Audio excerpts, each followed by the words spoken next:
Maria, welcome back to the Mea Culpa podcast. So great to see you. So much going on. You know, it's like every time I speak to a guest, it's like I say the same thing. There's so much going on. The hour goes by too quick. Gonna jump right into it. So that's wonderful. Thank you, Michael. Thank you. So with the Iran-Israel war escalating and Trump positioning himself as a wartime president without a coherent strategy or a diplomatic framework, how would we interpret this erratic behavior, the recklessness, the political calculation, or do we call it both? And what do you think of the real world consequences for America's credibility abroad?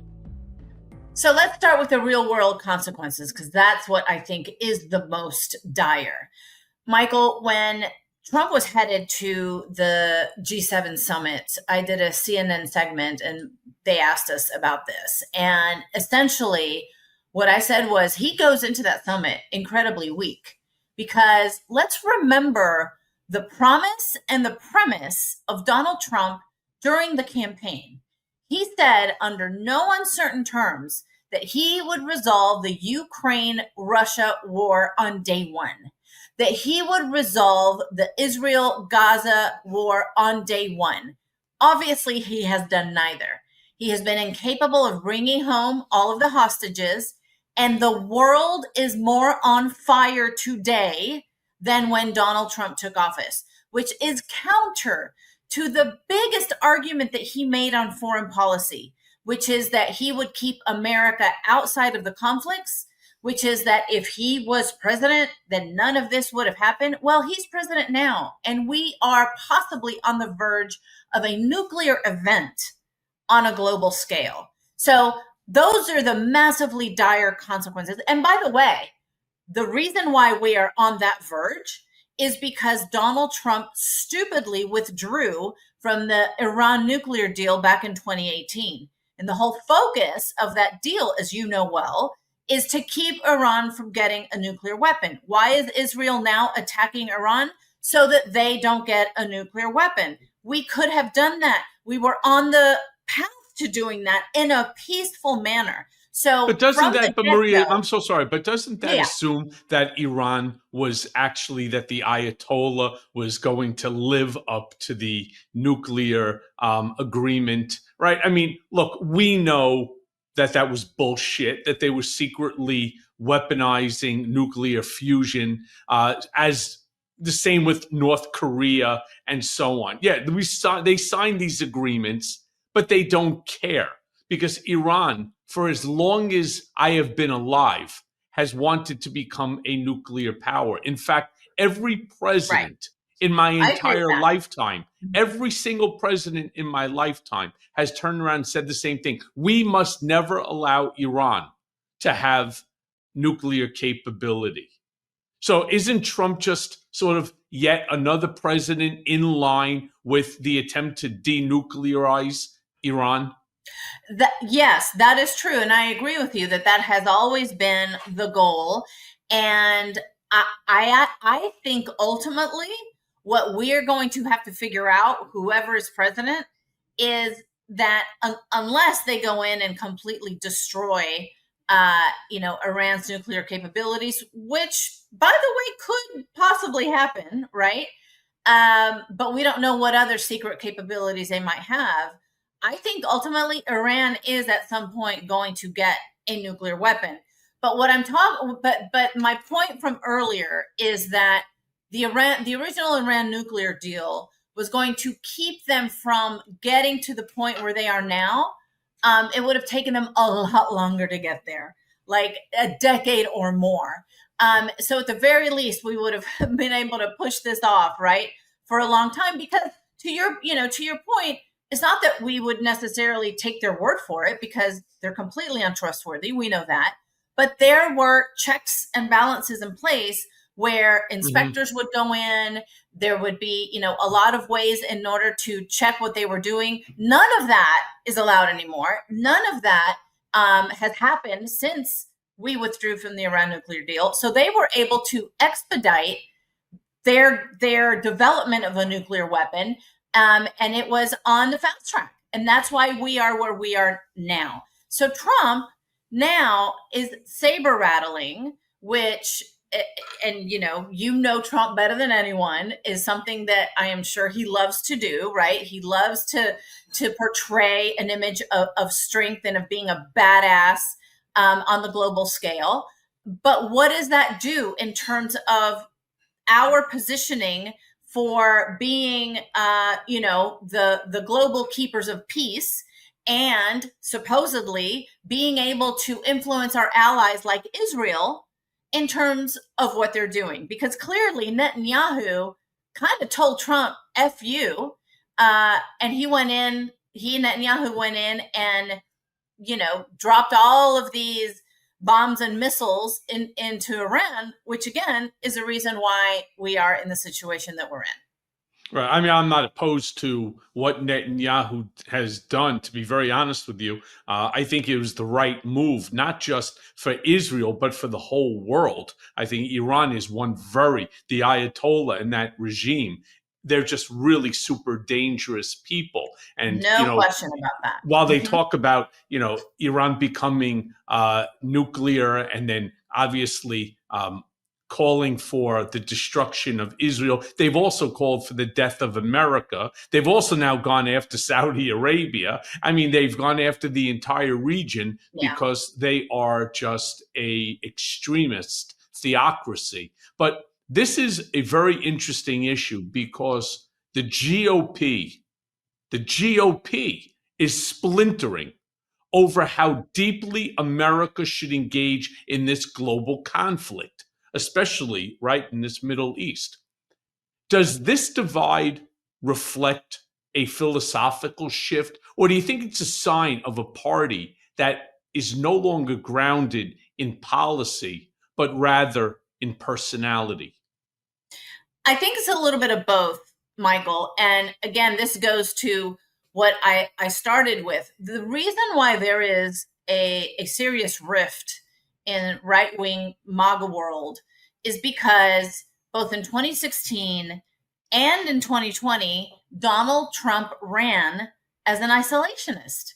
He ran criticizing every one of his opponents who, in his mind, were the reason why we were in all of these unresolvable conflicts abroad, why we were spending billions of dollars in other countries as opposed to spending that money at home. And that was a tremendously powerful message for his MAGA base, both in 2016 as well as 2020. You know this better than most because he did this even at the beginning of 2010 during the, or even before that, during the election of in 2008, because I remember him criticizing every Democrat who voted for the Iraq War when, of course, this was happening. He didn't have a vote, but we all know he supported the Iraq War and he lied about it, right? That's who he is.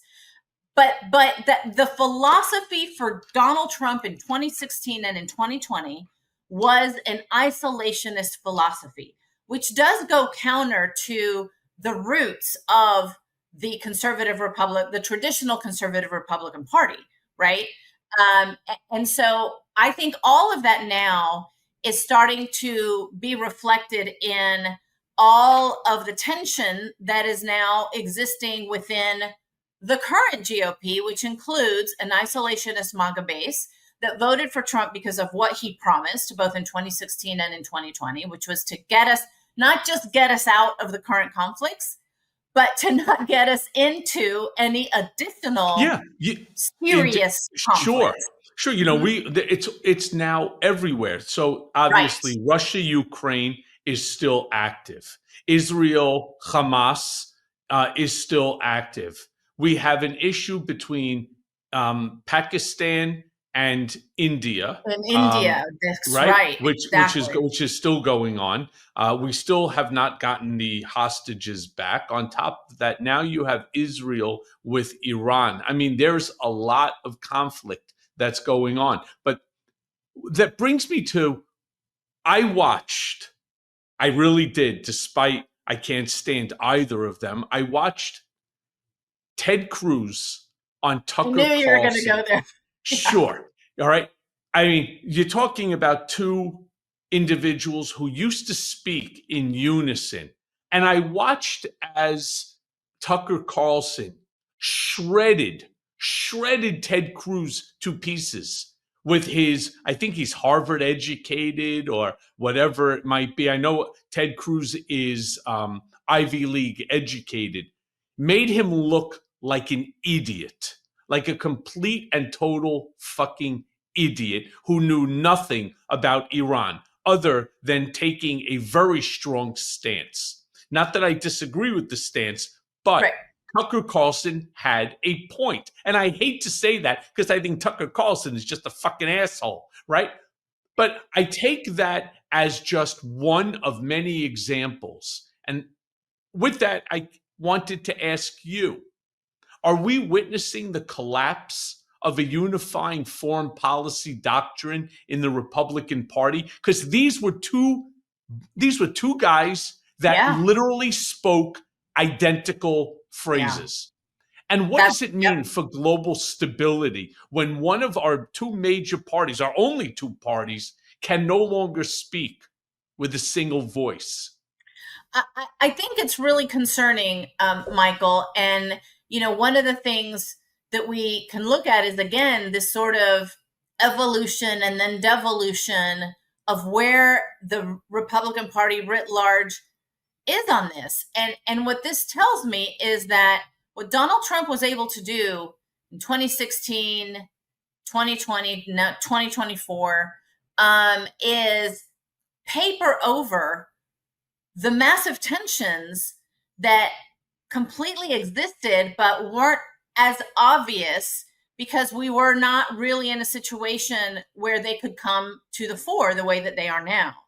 So what I mean by that is that Donald Trump very easily took advantage of what he knew was going to be a stance that was going to be very popular with the MAGA base by acting as an isolationist, by talking about how America should focus at home, America should not be involved in any foreign wars. You know, that's not our fight.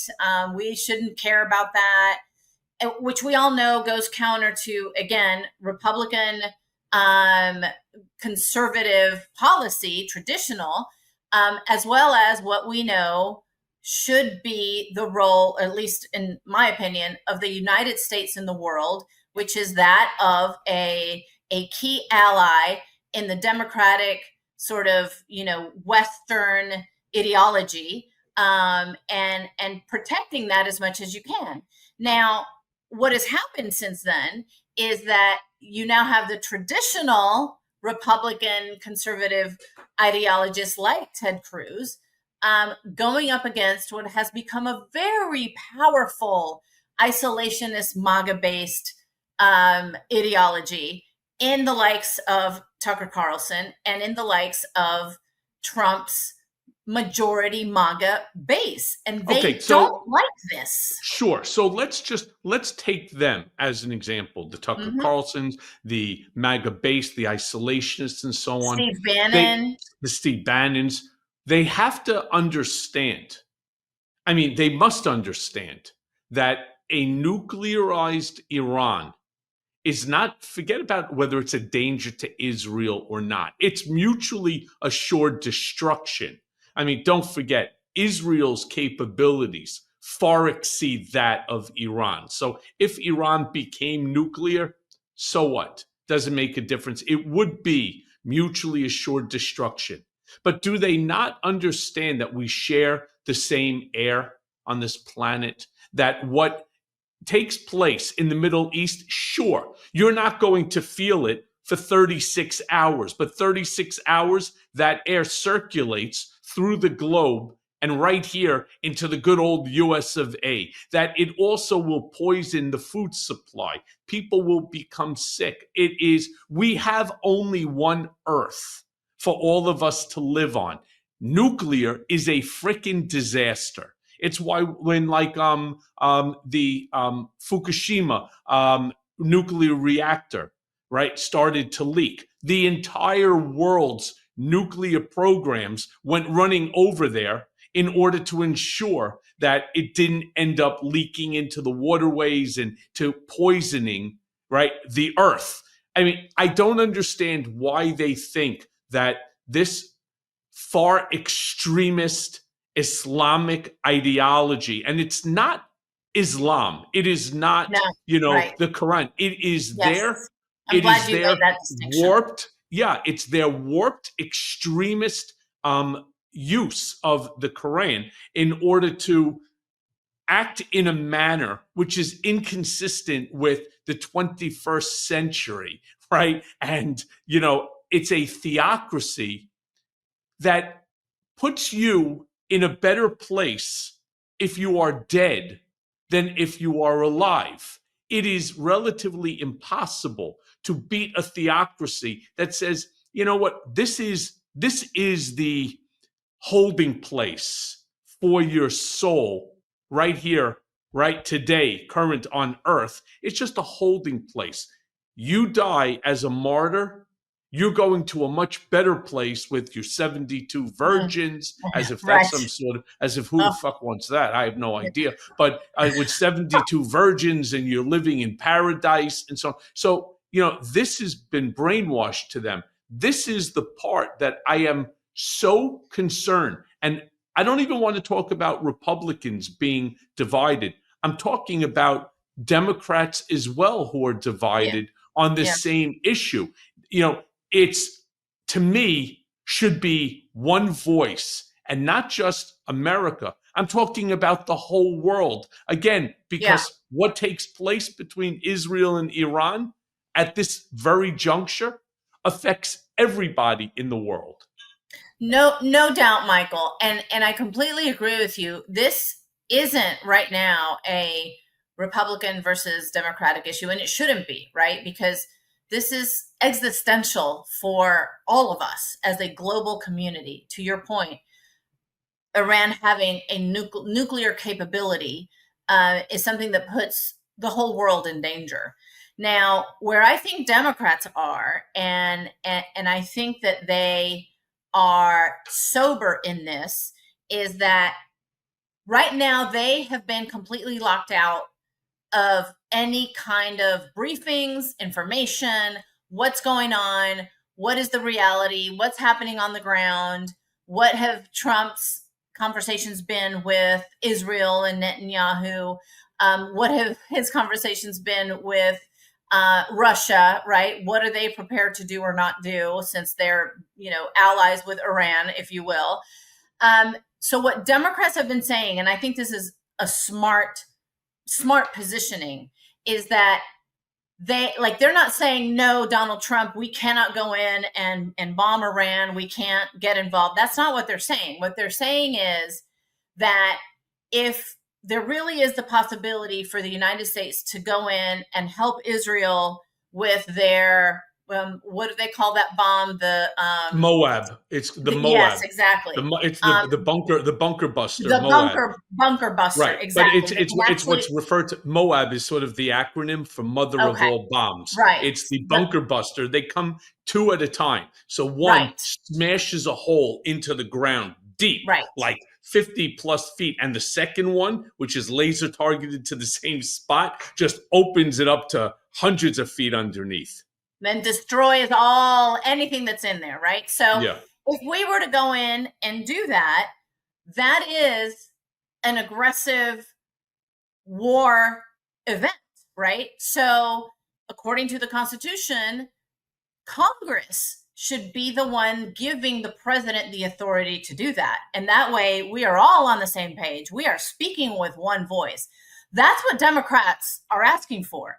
They are asking for this administration to go up to Congress to brief them, as they should, both Republicans and Democrats, what the situation is, what the dire nature of it is, what is the possibility of the United States going in and partnering with Israel to do this, what is the classified information that we have, what do our intelligence services say, what is the probability of success, what is the danger? How can it go, awry? Yeah, like a full strategy, yes, a full wartime strategy together in a bipartisan way, and then they can come out of that to say, this is where the United States stands, Israel and Iran, right? We are going to help Israel keep you from getting a bomb. And maybe that will even push Iran to say, okay, I'm going to give up my nuclear capability, right? I doubt it. But again, going in there with a unified voice,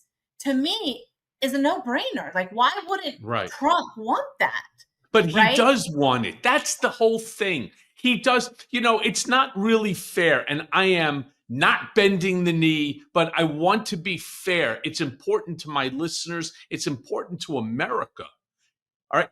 The problem is there's such a fucking divide. There's such a divide between Republicans and Democrats that they cannot even sit at a table to discuss something as important as a nuclearized Iran, which places not just America, but the entire world in jeopardy. The fact that we are so divided, where Trump and his administration, they don't feel that they're going to get any cooperation even on this issue, right? So they shut out the Democrats. The Democrats, right, have their own reasoning for why they want to get information, sit down at the table so that they could blast the president on something, right? And this is the back and forth. And as an American, as somebody who has about 200 family members that live in Israel, as somebody who is a taxpayer in this country, I can't stand our politicians. It is not their job to play political party politics when you're talking about something as existential. They forget that they work for us. Right? They are all looking for their 15 minutes or their 5-minute clips they could send to all of their constituents to stuff their fucking coffers, right? For their next political campaign. And I say, I don't give a shit about them.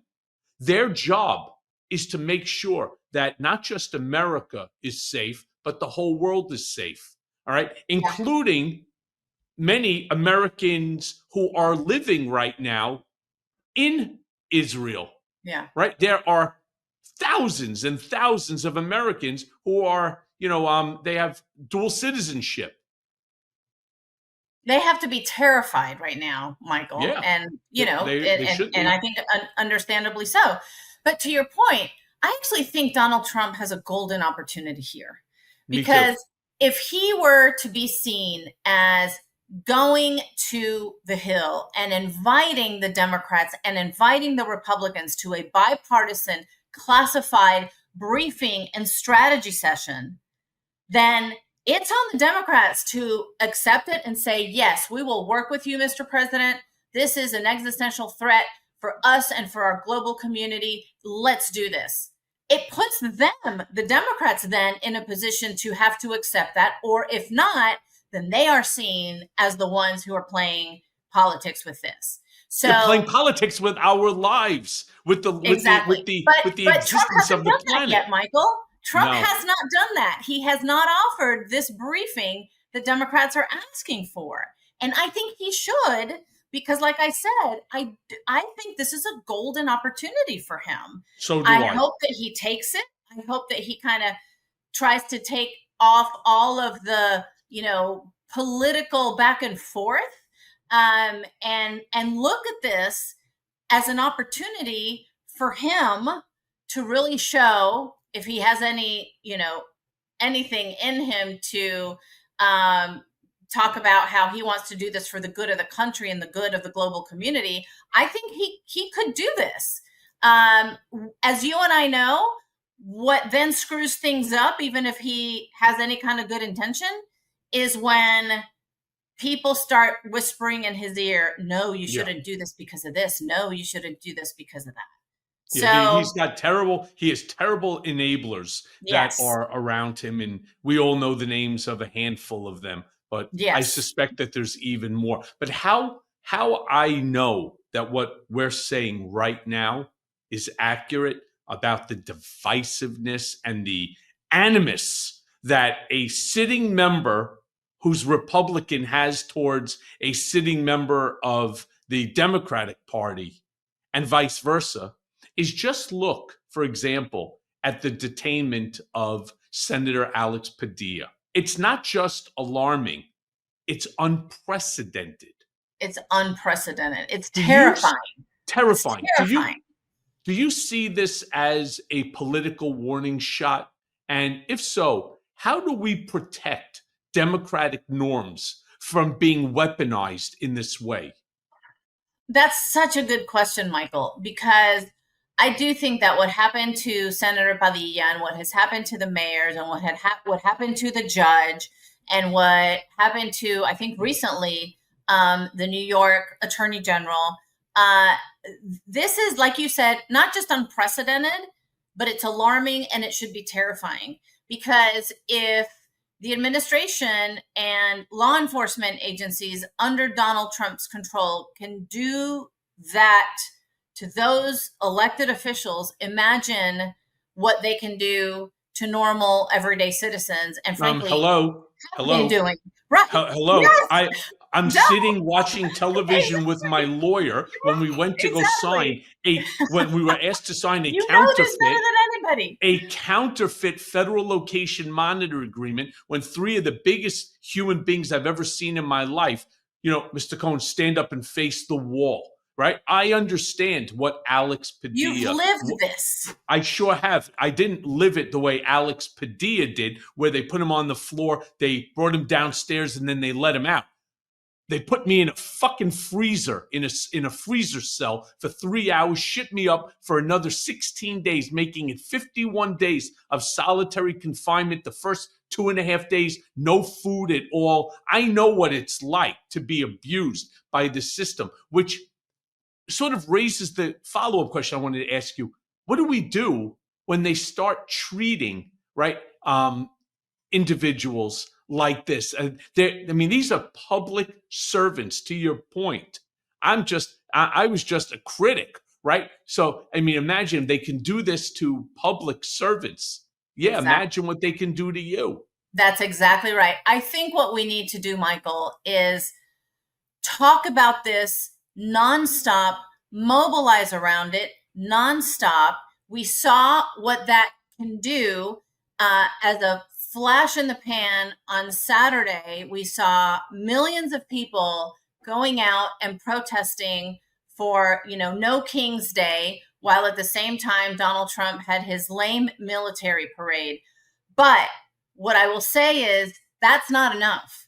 We have to continue to talk about this every day. We have to continue to mobilize everyday Americans to get them to raise their voice and to act on this, because the only way that we fix this, Michael, is by getting Republicans who have enabled this kind of behavior from Donald Trump out of office in 2026, and then ultimately get, whether it's Donald Trump and he's going to try to run again, or J.D. Vance, if he's the candidate, or whoever else is a candidate, make sure that we defeat them in 2028. And I think that is a tremendous challenge for us, because there's a long time between now and next year's congressional elections, midterm elections, and definitely a long time between now and 2028. But I do think that what is right now playing in our favor is that Americans, everyday Americans, are starting to realize that what Democrats were saying would happen in a second Donald Trump term was not exaggeration. It was not just a talking point. It is actually coming to fruition in the scariest, most terrifying ways imaginable. And that is something that we're going to have to keep up every single day and highlight every single thing that happens and put it in that rubric about how Donald Trump and his administration and the federal agencies that are under his control, he is weaponizing them and going after American citizens. And if they can do that to a Michael Cohen, to a Senator Padilla, to these mayors, to a judge, to the New York Attorney General, imagine what they can do to you.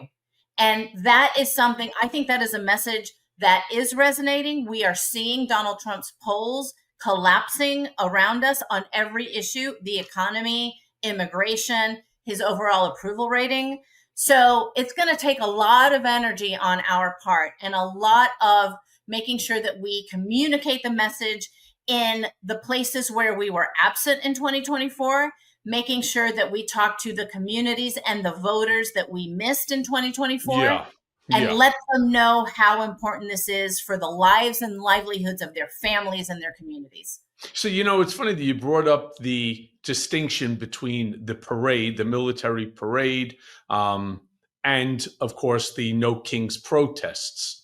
I did a massive Substack on it, and I issue a warning to all of my subscribers on my Substack. And I want people to hear me, right? We get great numbers here on Mea Culpa too.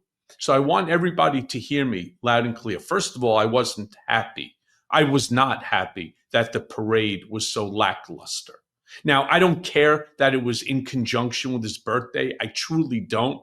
It's the 250th anniversary of our army. And out of respect to them and the sacrifices over 250 years, I would have loved to have seen something big and grand. And so it's not what turned out. The mistake that Democrats are making is where they keep saying, holy shit, look at that lackluster, boring birthday bash parade, military parade versus and I've heard various different numbers, anywhere from like 7 million to 12 million people attending these over 1,800 organized No Kings protests. And I want to be clear, as I state in my Substack, the 11 or 12 million, even taking the high number, that doesn't win an election.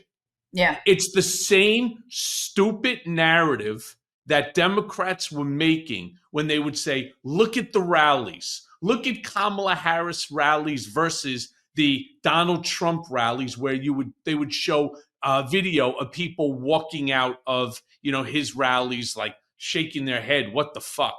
Right? Didn't we hear that same nonsense over now for 5 years? Let me also say, to be completely frank and accurate, Trump bulldozed every one of those misstatements by the Democrats, bulldozed right through it. Not only did he win in 2024, he won the plurality, he won the majority votes, and he won all 7 swing states. So if anybody thinks that the 11 or 12 million folks that went to these the No Kings protest, these are the same 12 million people that voted for Kamala Harris. Your point is the important point. We need to go back into the communities that we lost. We need to go back to these individuals, take them by the hand, and show them that the policies that are currently coming out of this administration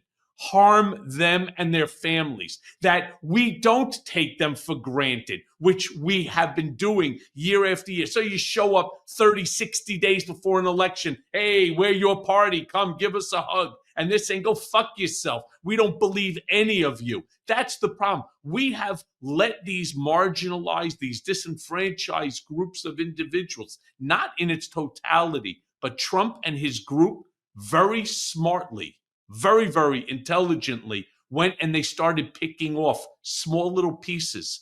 2% here, 3% here, 5% in the Black community, the Latino community. Holy shit. After he turned around and made comments like all Mexicans or drug dealers, murderers, rapists, everybody, right? Puerto Rico is trash. Right. I mean, even the Muslim community, right? Even the Muslim community forgot the 2017 policy, the Muslim ban. They called it an immigration ban. It was a Muslim ban. They forgot that and they voted in record numbers for Trump. We need, if we are going to win back the House, if we are going to win back the Senate, we need to go back to these communities, not sit there and pat ourselves on the ass because 12 million people that voted for Kamala Harris the first time showed up to a protest. That's not the people. We need those independents. We need those 77 million Americans that turned around and said, I can't vote for Donald Trump. I find him repulsive, but I'm not going to vote for a black woman. I can't vote for the Democrat either. And so apathy set in and they stayed home. 77 million, one third of all those that voted stayed home. And if we don't start targeting these folks with messages that are unique, that are simplistic, that are relevant to their lives, Donald Trump won this election with his 3-word slogan, which is all he always does. 3-word slogan. If it doesn't fit on a trucker hat, he's not interested in it. He won the election defeating Kamala Harris's white paper policies and her, we need to return the soul of America back to America. Yeah, is that great? The hell does that even mean? Trump beat the shit out of us off of 3 words: gasoline and groceries. Mm-hmm. Okay?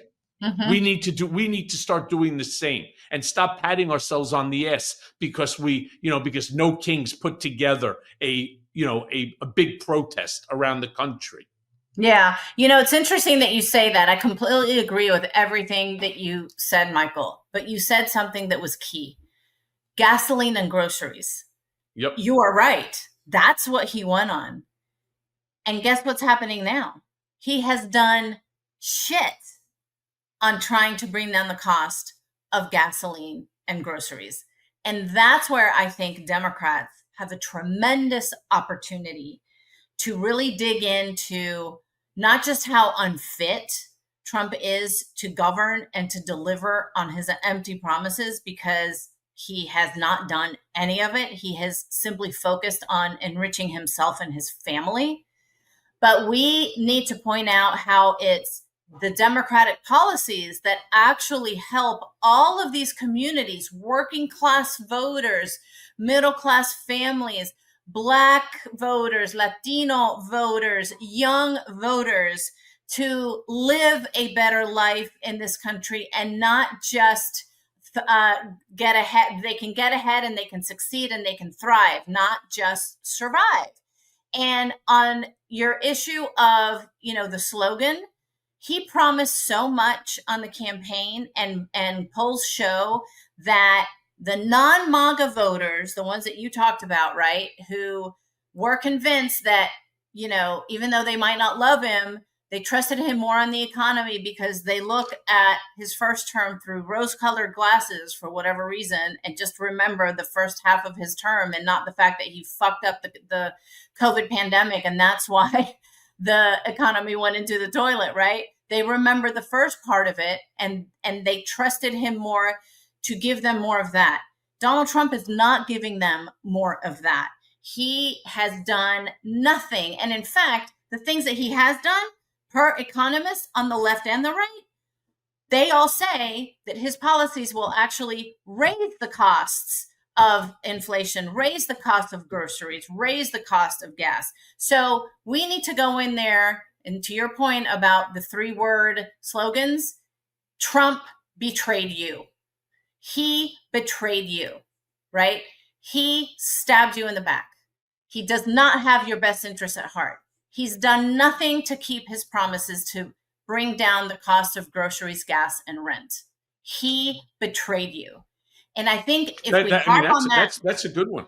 That's a good 3. I keep yelling and saying tariffs are taxes. There you go. Exactly. And all of that goes under consumers, betrayed, right? Consumers pay tariffs, right? And that way, every time you go to the store, even though he was successful in getting these big box, outlets not to put down as the additional tariff that you're going to be paying. But when you start feeling, because right now we're in a little bit of a lull, but when those tariffs start really hitting and your supply chain gets smashed, and all of a sudden something that you paid $1 for is now $10 and you can't afford it, right? Then all of a sudden that slogan, right? Trump betrayed you.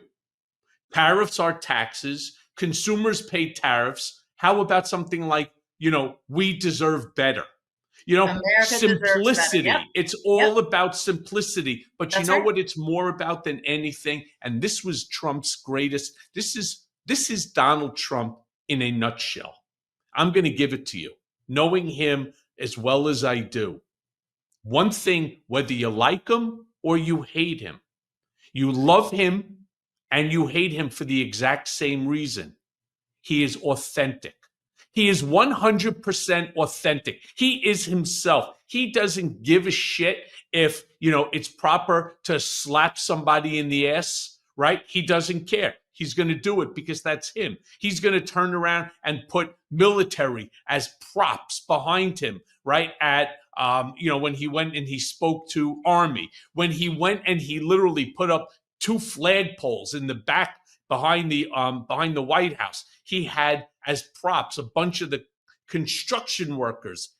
People either love him or they hate him because he's authentic. He will do what he wants to do. He will say what he wants to say without any apology and just simply without any thought to what it is that he's saying. So we need to be authentic. You can't get up, with all due respect to Hakeem Jeffries, and I happen to like the guy, right? But when he gets up and he starts speaking on the floor, it's not a sermon. It's not a sermon. We don't want to be preached to. We want you to give us your authentic self. Not what your speechwriter if you would get a hold of his speeches, it'll say slam hand against table, right? It looks that way. It's orchestrated. It's a bad movie. With Trump, again, love him or hate him, he's authentic. He could be authentically mean. He could be authentically charming. Authentically nasty. And, right? People see that as like, that's human. And he's coming to us as he is with no filters. Right. And people think that is a huge plus right now. And it is. And who especially for, Michael? Young people. Young people can smell bullshit 5 miles away. That's why all the social media stuff, right, works for them, because there's no filter there. People are showing themselves, their true selves. Obviously there will be people who are going to pretend to be otherwise, but you can tell, right, who's being authentic. And love him or hate him, to your point, Donald Trump is always himself, right? As hateful and deceitful and nasty and bigoted and racist and xenophobic as that is, clearly that has hit a note in this country. And that is what we're up against. And we need to fight that for sure. Yeah, for sure. Meanwhile, you brought up things about Trump, for example, enriching himself. I often say, and I've said it on television, I say it to journalists, I say it on my YouTube channel, I talk about it on my Substack. Imagine for just 1 second, if this was the Biden family who was doing it, if this was Hunter Biden who was actually opening up, that bought Truth Social. They're using Truth Social as a platform where the information that the president is giving to the American people is first released on his social media platform. Then, big announcement. There's a big announcement coming out, right? And everybody, if I tell you, Maria, the number of people that called me, journalists galore. Hey, by any chance, do you know what this big announcement on Monday is? We thought maybe it had something to do with Iran. Maybe it has something to do with the hostages. Maybe it has something to do with Hamas. Maybe it has something to do with India and Pakistan. No. This is the launch of Trump Mobile. It's a new now self-contained communication network, which many, of course, on the Democratic side are calling a communication network for disinformation. Mm-hmm. So the question, right, is imagine if this was Hunter Biden that was launching a new telecom program. Oh, my goodness. Right? The outrage. Right? And especially the full outrage. Mm-hmm. Right? But taking the Truth Social and the launch of this Trump Mobile, it's obviously all about self-enrichment. How serious a threat do you think this is to civic literacy, especially as we head into this midterm election cycle?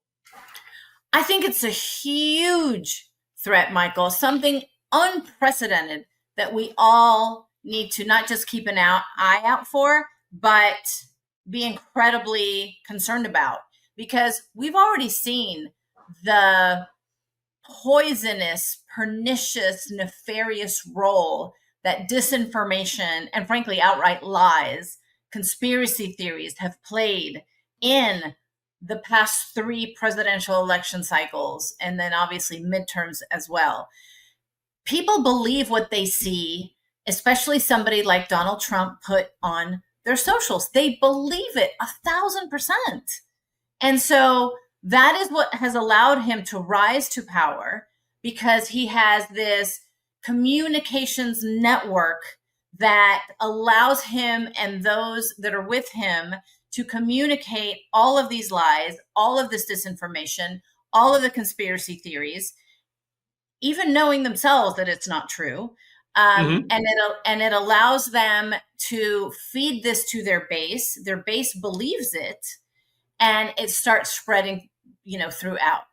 One of the things that I think Democrats completely sort of, fell flat on is competing in that information, in the information warfare space, because we weren't present in the places where not just Donald Trump's information was being shared, but where it was being catapulted forward, if you will. So maybe people didn't hear it directly from Truth Social, but then that starts to spread. And then it's 3 times removed, 6 times removed. And then it lands in, media spaces that are looked as general media, as mainstream media. And then people start to believe it, right? It becomes a sort of poisonous mix that gets into everyone's bloodstream. And that is incredibly difficult to fight, but we have to fight it nonetheless. And the way that we do that is by being present in all of these information networks, in all of the social media spaces, Discord, Twitch, YouTube, right? All of these places where this became sort of that poisonous cauldron that started boiling. And it is, I think right now, a strength of Donald Trump. And if he gets to do Trump Mobile, that is even yet another place where that becomes an instrument, that becomes a weapon that he can use to continue the misinformation and the disinformation. I mean, you're talking about his Truth Social platform, where there's so much disinformation, misinformation, malinformation being put out there. I hate to say it, but it's being put out there by our commander in chief. But that platform faces no legal, no ethical, and no editorial scrutiny at all. So I actually have a question for you, because you've spent your entire career advocating for Latino political empowerment. When I was telling you about, for example, just the 3, and it's not just only Latinos that are subject to ICE, and but happens to be the 3 that were. What message does it send to young Latinos when you see these 3 elected officials from their communities publicly restrained by ICE? How does that trauma sort of reverberate? Because if I was Latino and I saw that, and somebody says, hey, join us over at this facility or join us on this march, I'd say, you know what? I'll tell you what, I'll watch it on television. I don't want my hands behind my back. I don't want to be handcuffed. And I can tell you, from someone who's handcuffed many times, unfortunately, like half a dozen plus, it hurts. Yeah, I'm sure that is not a situation that anyone wants to find themselves in. And you're right. I think it is a tactic of fear. It's one of the reasons why they do it, I think. But I think on our end, we can take that and turn it into, don't let this fear keep you from understanding what your rights and what your voice can do to ensure that your community and that your aunt and you yourself cannot be subjected to this anymore, right? This is not normal. And this is where I think so many of us, because everything is coming at us, at a fever pitch, we're exhausted. And so a lot of this is taken as normal in the era of Trump. And we have to, Michael, resist that temptation to normalize this, to say, oh, yeah, well, that's just Trump being Trump. Well, no. Trump being Trump is Trump being a criminal and shredding our Constitution and destroying our civil rights and taking away our voices. And we cannot allow it. So then let me ask you this, because the hour goes by very quickly here. So I have a final question for you here, right? Maria, with what you just said, how would you speak to young people, Latino or not, especially though those that are in marginalized communities who are witnessing these multiple abuses of power, who are losing faith in our democracy, and who are really concerned that they will not be protected? Yeah. What do you say to these folks? Yeah, the first thing I would do, and I have, because I do speak to these people often, I acknowledge that the Democratic Party didn't do as well as we should have in being in the spaces where these communities are, in talking to all of the important pieces and places where these communities live their lives. And then I say, but you need to take a look at it. And I know, many of you speak to, and maybe you yourself voted for Donald Trump in 2024, or at least the Democratic candidate and party did not give you a reason to come out and vote for them, and you stayed home. Let me be 1,000% clear with you. What's happening now is not normal. Donald Trump is weaponizing the federal government and law enforcement agencies to go after people that look like you and that look like me and that sound like us. But that is not something that we need to accept. That is not something that we should be normalizing. And let me be very clear. When Trump said to you that he was going to be deporting violent, dangerous, criminal, undocumented immigrants, Donald Trump calls them illegals, he wasn't just talking about criminal, violent, undocumented immigrants. He was talking about your abuela, your sister, your aunt, because we have seen it in action. Mm-hmm. He has detained and deported many undocumented immigrants who had zero criminal record and whose only offense was to be here without documents. And that is another, right? He betrayed you moment. And that's what I say. Trump betrayed you. You trusted him to protect you and to go after the criminal undocumented immigrants that were doing harm to our communities. Well, he's not doing that. He is also going after your family, your breadwinners, everyone who works hard to try to make a life for themselves, a future for themselves, which is the reason we all came to this country at one point or another. And Trump betrayed you. He betrayed your trust. He betrayed your belief in him. It's Democrats that are the ones who will give you the tools to live a better life and to ensure that you have the rights under the U.S. Constitution and that you have a right and a voice, and you can have that voice heard. Come out and march with us. Come out and mobilize your community. Get registered to vote. Walk with me hand in hand, and let's go door to door, and let's have, Substack conversations, Instagram conversations, Twitch conversations, Discord conversations. Let's convince your friends and your family that Donald Trump is a threat to your life and your livelihood in this country. He has no interest in you. He has no interest in making the life here that you have worked so hard for better for you. He is only interested in enriching himself and his family at your cost, at your behest, on your shoulders. He has no interest in making sure that your rights are fought for, that your rights are reserved, and everything that he is doing is focused on enriching himself and his family. Well, Maria Cardona, thank you for joining me. You make us all smarter, passionate for certain. Appreciate you very much for joining me again on Mea Culpa, and we'll be doing our Substacks together real soon. I love that. Thank you so much, Michael. Muchas gracias for having me as your guest. I really appreciate it. De nada. Gracias.